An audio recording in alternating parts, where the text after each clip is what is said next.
White chicken করার জন্য আমি এখানে চিকেনের মধ্যে দই, লেবুর রস, গোলমরিচের গুঁড়ো, আদা রসুনের পেস্ট দিয়ে এটাকে আধ ঘন্টার জন্য মেখে রেখে দেবো। আর এখানে আমি 10-15টা কাজু আর 10-15টা আলমন্ড ভিজিয়ে রেখেছিলাম। আর এখানে আমি পেঁয়াজ কুচিয়ে নিয়েছি ছোটো ছোটো করে, আর এখানে মিক্সিতে পেঁয়াজ আর লঙ্কা নিয়ে নিয়েছি। এবার এর মধ্যে আমি ওই যে কাজু আর আলমন্ডটা ভিজিয়ে রেখেছিলাম সেটাও দিয়ে দেবো, আলমন্ডটার খোসা ছাড়িয়ে নেব, নিয়ে এবার এটা একটা পেস্ট করে নেব। তো এটার একটা আমি পেস্ট বানিয়েও নিয়েছি সব কিছু দিয়ে। এবার কড়াতে আমি সাদা তেল দিয়ে দিয়েছি, রান্নাটা সাদা তেলে হবে। এবার কুচনো পেঁয়াজটা ভেজে নেব। পেঁয়াজটা হালকা করে ভাজবো, বেশি লাল করব না, হালকা বাদামি কালার আসবে অতটা ভাজবো। তারপর ম্যারিনেট করা চিকেনটার মধ্যে দিয়ে দেবো, দিয়ে সামান্য নুন দিয়ে এটাকে ঢেকে দেবো সিদ্ধ হওয়ার জন্য।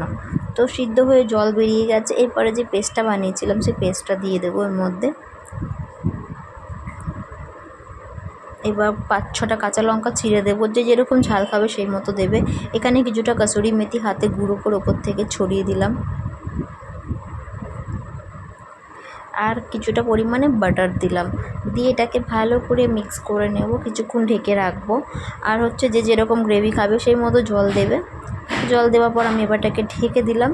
ঢাকার পর এই যে তুলে নিয়েছি, আমার হোয়াইট চিকেন রেডি হয়ে গেছে। আর এটা কিন্তু খেতে দারুণ হয়েছিল, তোমরা এইভাবে বানিয়ে দেখতে পারো। তো ভালো লাগলে এটা করে লাইক করে দিও। তো আজকের মতো ভিডিওটা এখানেই, টাটা।